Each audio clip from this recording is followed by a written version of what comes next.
on these individual materials.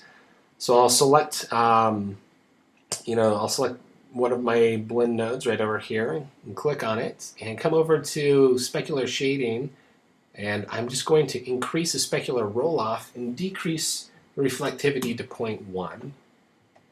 And I'll just walk through all of these and give them that same treatment.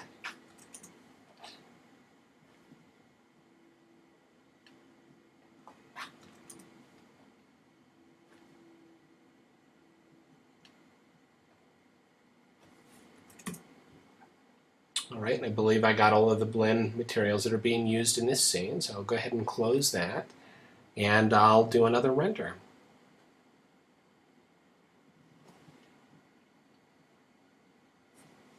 All right, we'll come back to this again in just a second when the render is complete.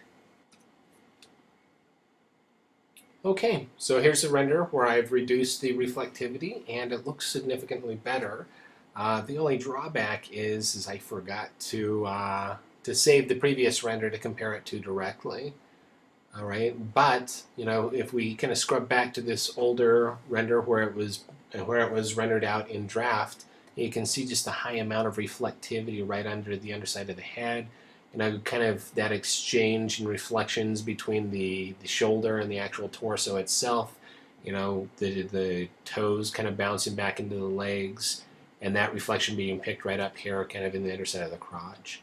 Right, so all that is still there, but it's just been significantly reduced, and it just looks and feels a lot better, especially when compared to actual reference of one of these Lego minifigs. So the last thing that I might actually recommend is I'm going to come over here into Hypershade. I'll just open that up again. And let's go ahead and take this Lambert shader that exists on the sphere in the background. And I'm going to recommend giving it a little incandescence. All right? Now what the incandescence basically is it's kind of like a glow. You shine a light source on it, and it's going to kind of absorb some of that light and shine it back. So if I give it a little bit of an incandescence, it's going to kind of help soften this hard value transition between the background, which is completely in shadow, and the ground that the minifig is standing on. All right, and it might even kind of help us to be able to see the minifig itself just a little bit better. So I'll close this and just do one more render.